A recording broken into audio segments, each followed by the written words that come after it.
Fala pessoal, sejam bem-vindos a mais um vídeo aqui do Compara Insumos. Meu nome é Danilo Menegatti, estou aqui com o Gabriel Casarotti e estamos de volta depois de um mês sem gravações e hoje viemos falar de um assunto muito relevante que eu acredito que seja não só importante para o agro, mas importante para todo o Brasil, que é o preço do diesel. Um dos principais combustíveis usados aí no transporte de produtos no Brasil está sob a ameaça de aumento de preços e de falta de oferta. Então hoje vem com a gente para descobrir quais são os impactos disso no setor sucroenergético e em toda a cadeia produtiva brasileira.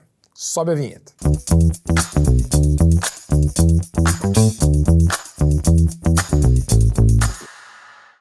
Então se liga aí, meu amigo caminhoneiro, minha amiga caminhoneira, a gente vai começar aqui então falando sobre diesel. Não somente para vocês isso importa, mas também muito para o agro, porque a gente sabe, a gente já discutiu isso muitas vezes. O diesel, ele influencia em todos os segmentos da cadeia agronômica. Desde o transporte de insumos, o transporte de fertilizantes, até as operações agrícolas e, por fim, o transporte das commodities, da produção em si.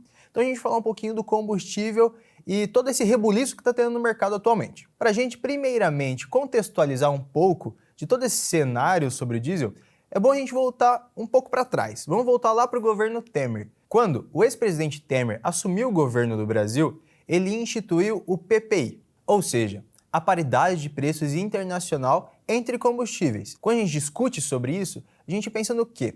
Que os preços dos combustíveis aqui no Brasil vão estar sendo balizados pelos preços internacionais dos combustíveis, para que a gente não fique nem defasado, nem supervalorizado em comparação aos preços internacionais. E assim, a importação e a exportação de combustíveis vão estar sendo equiparadas.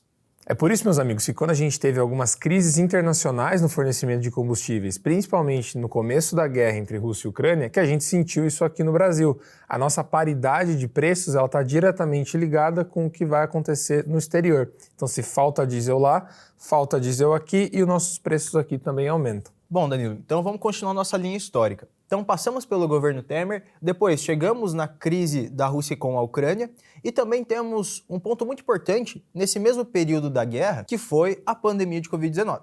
Isso impactou fortemente a demanda mundial de diesel. Então ali em meados daquela época, os preços de diesel já tinham caído porque a demanda tinha diminuído e depois eles voltaram a subir porque a demanda voltou a se aquecer por conta da reabertura mundial.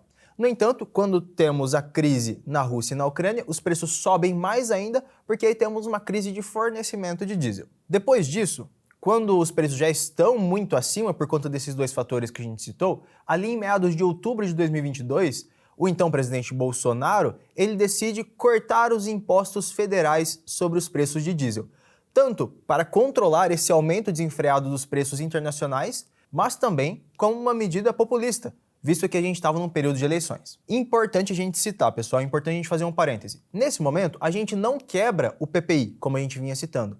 O PPI ele continua valendo, até por isso os preços continuaram oscilando conforme os preços internacionais. No entanto, nós desoneramos, nós tiramos os impostos federais que incidiam sobre o combustível e isso acabou barateando ele no ponto final da cadeia.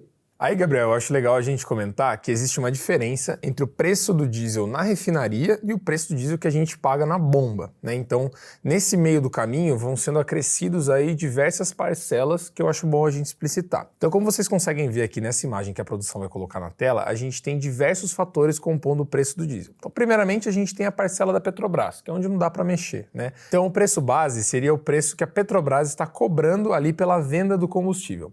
Depois disso, vão ser acrescidos ali dois tipos de impostos. A gente tem os impostos federais e os impostos estaduais. Impostos estaduais são, em sua maioria, ali o ICMS. E com relação ao ICMS, a gente também tem uma coisa muito complicada, que é o sistema tributário brasileiro, que todo mundo sabe que não é nada simples. Então, se a gente está falando de 2022, a gente tinha ali diversas alíquotas de ICMS específicas para cada estado, e essas porcentagens, elas se baseavam ali em um preço médio comercializado no mês anterior. Se vocês estão achando complicado, é porque, de fato, é muito complicado, e é por isso que, em maio desse ano, a gente adotou uma alíquota única de ICMS. Então, a partir de maio, a gente tem ali 95 centavos como um valor fixo de ICMS para todos os estados do Brasil. Os impostos federais, eles foram desonerados, ou seja, na época de eleição, o ex-presidente Jair Bolsonaro removeu esses impostos da conta, porém, aos poucos, eles estão sendo reinstituídos no cálculo. E a partir de setembro, a gente vai ter ali a restituição do PIS e do COFINS como impostos federais, que vão aumentar ali a parcela de cobrança no diesel. Além dos impostos, a gente tem também a parcela de biodiesel, que é obrigatoriamente exigida por lei, que deve ser adicionada no combustível. E a gente tem, por fim, a parcela ali que a distribuidora ou a revenda vai cobrar para estar transportando e revendendo esse produto. Você gostou desse assunto que o Danilo comentou aqui agora de reforma tributária? Isso também impacta muito no agro, nos insumos, numa cadeia em geral do agronegócio. Se você quiser que a gente fale um pouquinho sobre isso, deixe aqui seu comentário que a gente pode estudar um pouquinho mais sobre isso, porque é complicado e a gente vem trazer para vocês de uma maneira um pouquinho mais mastigada, beleza? Então, peraí, Danilo, para ver se eu entendi. A gente está com alguns impostos zerados, o PIS/COFINS mais especificamente, e eles vão voltar a ser reonerados em torno de setembro, correto? Então quer dizer que lá na frente, provavelmente o meu bolso vai ficar um pouquinho mais pesado para eu poder encher meu tanque. Correto. No entanto, nós temos também uma medida que o governo adotou para tentar mascarar um pouquinho desse impacto no seu bolso, para que a gente não sinta esse aumento de uma maneira tão dura, que foi a revogação do PPI. Então, os preços dos combustíveis aqui no Brasil, principalmente aqueles derivados do petróleo, eles não estão mais sendo baseados nos preços internacionais, como vinha sendo praticado lá no governo Dilma. O que isso impacta pra gente, pessoal? Bom, isso impacta, pessoal, que por mais que os preços dos combustíveis oscilem no mercado internacional, aqui no Brasil eles não vão mais depender dessa oscilação, mas vão continuar dependentes da Petrobras. Não somente isso, Gabriel, mas a gente tem agora uma falta de clareza completa de como esses preços vão ser estabelecidos, porque anteriormente, por mais que a gente tivesse mais exposto a oscilações externas, a gente sabia, beleza, subiu lá fora, vai subir aqui dentro, abaixou, vai abaixar.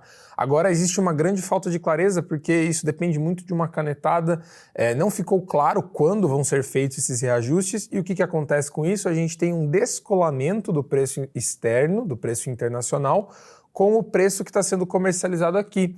Isso cria ali um rombo que deve ser arcado ali por parte da empresa estatal, da Petrobras, e por parte do Estado. Então isso cria um cenário de muita incerteza. Então a gente, como já falou, o diesel no agro a gente usa não somente ali na parte dos transportes das commodities, mas a gente usa também na produção, nas operações que a gente vai ter no campo, e isso também impacta no preço da gasolina, e impacta especialmente o setor sucroenergético, porque a gasolina é um dos principais concorrentes e também ele é complementar ao etanol, então tudo isso vai afetar ali a produção do etanol.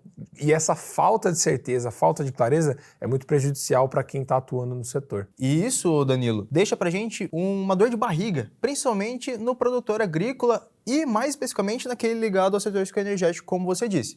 Porque liga pra gente uma lembrança do governo Dilma II, onde não somente a Petrobras foi prejudicada, mas também todo um setor sucroenergético como um todo. Então, pessoal, para concluir essa parte de contextualização, vamos tentar entender um pouquinho de como que a Petrobras está lidando com essa situação, ou pelo menos tentando correr atrás do prejuízo em comparação ao mercado internacional de combustíveis. Quando a gente olha para o mercado de diesel, para os preços e para os volumes comercializados, o que a gente consegue ver, pessoal? Nós conseguimos ver que os preços desse último mês, principalmente ali olhando para julho e agosto, nós conseguimos ver que eles continuam caindo. Os preços eles estavam decrescentes nesses últimos meses, muito por conta dessa política da Petrobras, dela mesmo decidir quais os preços serão praticados no mercado nacional. No entanto, nós temos um descolamento dos preços internacionais, como o Danilo trouxe pra gente. O que a gente conseguiu ver nessas últimas semanas? Que esse reajuste que foi imposto pela Petrobras foi muito para tentar corrigir isso. Então a gente vai chamar um gráfico aqui agora, pessoal, onde a gente consegue ver exatamente isso que eu estava citando. Nós conseguimos ver que os preços no mercado nacional eles estão caindo em comparação com a paridade internacional. Então a gente consegue ver esse deslocamento. Quando a Petrobras impôs aquele reajuste nos preços de diesel, nós conseguimos perceber que ainda nós temos esse gap para tentar chegar aos preços praticados no mercado internacional. E para fechar essa parte, agora efetivamente, já falei que eu ia fechar uma vez, mas é efetivamente esse delay que a Petrobras tem para tomar a decisão. Porque antes, quando a gente tinha o PPI, essas mudanças elas eram naturais no mercado. No entanto, agora a Petrobras ela tem que perceber que está acontecendo um aumento no mercado internacional para depois agir e tentar corrigir esse delay. E isso sim pode gerar um desabastecimento do mercado que a gente vai comentar agora. Beleza, pessoal. Agora que a gente entendeu as causas de todo esse caos no mercado de diesel, quais são as consequências disso para o setor e para toda a economia brasileira? Bom, então a gente tem um diesel sendo comercializado dentro do Brasil a preços menores do que ele deveria com base no mercado internacional. E a gente tem aí nesse meio as importadoras do petróleo, importadoras do combustível, que estão olhando para isso e falando assim, pô, peraí, faz o menor sentido para mim trabalhar em um mercado em que eu estou importando um produto caro e vendendo ele barato aqui dentro. Então, o que isso gera como consequência? Assim como qualquer outro congelamento de preços, né? Quem já estudou sobre isso na economia entende, quando a gente congela preços e a gente não acompanha as oscilações do mercado, a gente tem produtores de produtos que têm esses preços congelados desinteressados no mercado. E, por consequência, a gente gera desabastecimento. Isso porque o produtor não se interessa mais em investir o seu dinheiro e produzir um produto que vai ser comercializado mais barato do que ele gastou. No caso do diesel, então, o importador não vê recompensa suficiente no mercado brasileiro para ficar importando diesel e vendendo aqui. Então, o que a gente está vendo é um desabastecimento muito grande, em especial no mercado spot, né? Aqueles que estão buscando garantir de última hora algumas compras do combustível estão vendo que está tendo ali um desabastecimento. Aqueles que tiveram contratos garantidos estão vendo algumas empresas trazendo ali alguns reajustes, algumas modificações nesse contrato, por conta de possivelmente não suprir essa oferta necessária. E, no geral, a gente tem esse cenário de possível falta do combustível. Então, todos esses fatores têm como consequência ali um mercado de diesel muito incerto e com possíveis desabastecimentos no Brasil. Então, pessoal, já se encaminhando para o finalmente do nosso vídeo, vamos falar um pouquinho das tendências de mercado agora. Como nós vínhamos comentando até então, o governo abandonou a paridade internacional. No entanto, ficamos ainda à mercê dos preços que estão sendo comercializados fora do Brasil. Até por conta disso, como a gente já disse, a Petrobras fez esse reajuste recentemente para tentar chegar mais próximo desses preços internacionais. Quando a gente olha para o mercado de combustíveis, por mais que a gente tenha abandonado o PPI, é importante sempre a gente olhar para os preços de referência do Brent, ou seja, olhar para os preços de referência do petróleo internacional. E o que define os preços de petróleo internacional? Principalmente a demanda das grandes potências mundiais e também a produção daqueles países que mais ofertam o combustível no mundo. Olhando pelo lado da demanda, primeiramente, nós temos os Estados Unidos aumentando as taxas de juros e uma perspectiva não tão boa quanto a recessão, o que pode impactar e causar uma diminuição da demanda de diesel. E quando nós olhamos para a China, a outra potência mundial, nós também estamos vivendo um momento de incerteza quando nós olhamos para a economia chinesa. E isso também pode acabar gerando uma queda na demanda de diesel.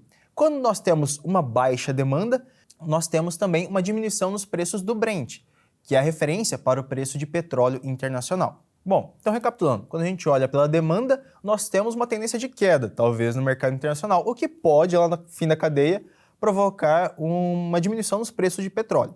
Quando a gente olha pelo lado da oferta do produto, ou seja, daqueles produtores das potências mundiais que mais entregam o diesel no mercado, nós temos principalmente a OPEP, ou seja, a Organização dos Países Exportadores de Petróleo, isto é, aqueles que mandam em todo mundo.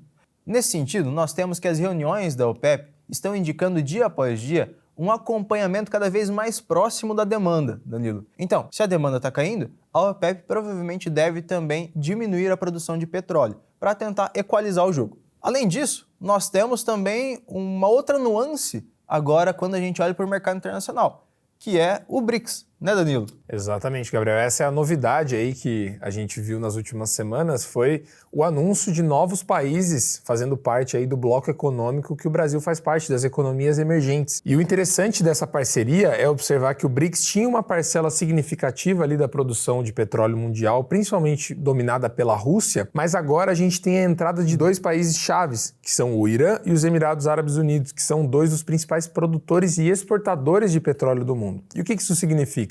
Com eles fazendo parte agora do BRICS, o nosso bloco econômico, a gente tem negócios facilitados com esses países, o que deve facilitar ali a importação desse combustível para o mercado interno. Então, apesar da tendência da OPEP ser de uma redução ali na exportação, a gente possivelmente vai ter negócios facilitados com esses países adentrando o bloco econômico das economias emergentes. Já olhando agora, Danilo, para dentro do Brasil, nós temos essa tendência do governo Lula de facilitar esses acordos internacionais. não somente com os BRICS, mas também retomando as negociações com a Venezuela, que também é um importante participante quando a gente olha para a produção de diesel. Por mais que politicamente ela não seja tão redondinha, ela é muito importante e relevante quando a gente olha para o mercado de petróleo. Então, olhando para o Brasil agora, dentro do Brasil, o que a gente encontra? Nós encontramos, primeiramente, essa disparidade, esse descolamento entre os preços internacionais e os nacionais. Além disso, nós temos, como o Danilo trouxe, essa incerteza. Como que a Petrobras está corrigindo esses preços? Acho que ninguém sabe. Mas uma coisa é certa, vai sempre haver esse descompasso entre o que está acontecendo lá fora e o que está acontecendo aqui dentro.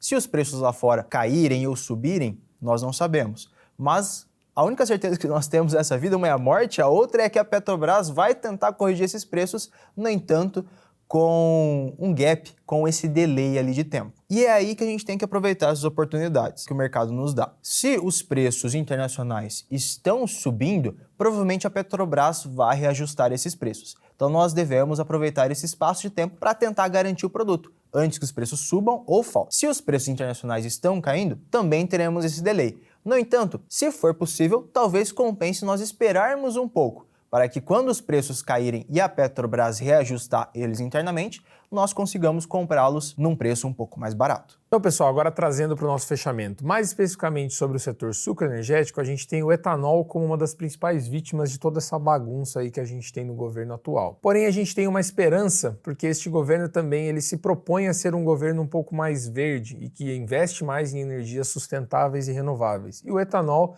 é o nosso grande diferencial aqui no Brasil. Então, o etanol ele pode ser no futuro, possivelmente ali, pauta essencial nesse debate aí de mudanças climáticas e de uma economia um pouco mais sustentável. Por isso, já existem conversas de possivelmente aumentar as parcelas de etanol no combustível, na gasolina, e também as parcelas de biodiesel na composição do diesel. Então, apesar de tudo isso, a gente ainda vê um cenário ali em que o etanol pode ser muito importante. Entretanto, enquanto a gente ainda tiver a gasolina e o diesel oscilando de maneiras muito arbitrárias, como é o que a gente tem visto, o etanol ele vai ficar ali sendo jogado como uma segunda opção em usinas que podem ali dar preferência à produção de açúcar, principalmente para essa safra em que a gente vê o adoçante muito valorizado no mercado externo. Beleza? Esperamos que vocês tenham gostado da discussão sobre o tema do diesel. Não se esqueçam de deixar nos comentários quais temas vocês gostariam de ver para os próximos vídeos e também de deixar o seu joinha, sempre ajuda muito a gente saber que vocês têm gostado das nossas produções aqui do PSEG Projeto. É isso, pessoal. Até a próxima.